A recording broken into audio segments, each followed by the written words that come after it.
السلام عليكم ورحمة الله وبركاته. ازيكم يا حبايبي؟ عاملين ايه؟ يا رب تكونوا بخير. اللهم صل وسلم وبارك على سيدنا محمد وعلى آله واصحابه اجمعين.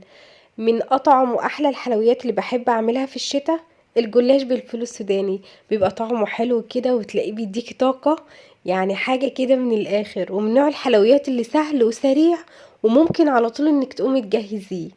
اول حاجة هنسمي الله. بصوا يا بنات، عاوزة تحشيه مهلبية زي ما انتي عاوزة، مكسرات، اي حشوة ولادك بيحبوها اعمليها. انا النهاردة حبيت اللي انا اعمله بالفول السوداني.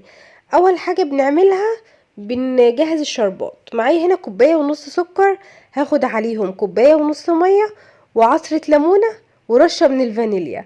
هتعدي 5 دقايق من وقت غليانه وتنزليه من على النار.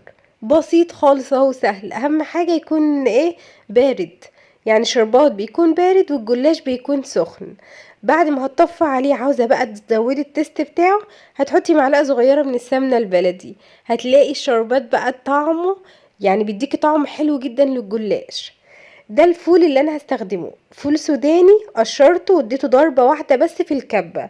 هاخد عليه نص كوباية من جوز الهند ومعلقة كبيرة من السمنة البلدي ومعلقة كبيرة من عسل الكلوكوز او الشربات التقيل. لو انتي موجودة عندك شربات تقيل اشتغلي بيه، عسل كلوكوز تمام، يعني اي حاجة موجودة عندك اشتغلي بيها، ما توقفيش نفسك. هقلب بقى الحشوة بتاعتي دي كويس جدا مع بعض لغاية ما تبقى معايا بالشكل ده. هبدأ بقى اللي انا ايه، اجيب الجلاش بتاعي، اي نوع انت بتحبي انك تستخدميه. انا بحب النوع ده. هجيب بقى الفوطة، افرد الجلاش بتاعي في قلب الفوطة عشان ما ينشفش.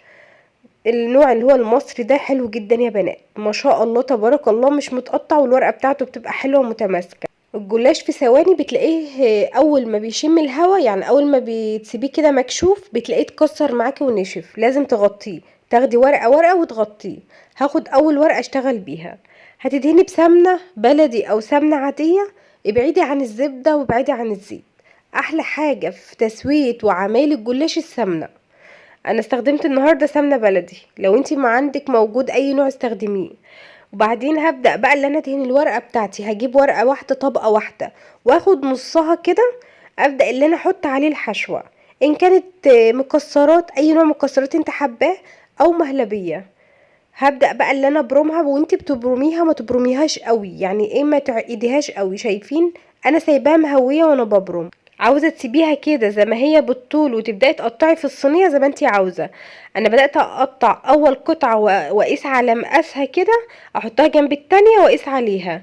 شايفين؟ ما شاء الله تبارك الله، طريقته سهلة وبسيطة. هندهن وشه بقى بالسمنة وندخله الفرن على درجة حرارة 200. اول ما يتحمر من تحت هنشغل عليه الشواية. هو طالع سخن كده، يكون الشربات بتاعك برد بقى، تسقيه وهو سخن. ما شاء الله تبارك الله يا بنات، بيبقى تحفة وريحته بتبقى حلوة جدا.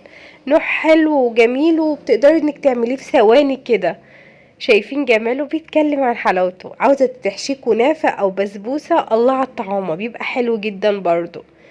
ما شاء الله تبارك الله، مقرمش كده من بره، حاجة كده يتقال فيها شعر.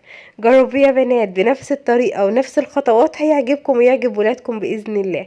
يا رب النهاردة تكون حلقة خفيفة عليكم، والسلام عليكم ورحمة الله وبركاته.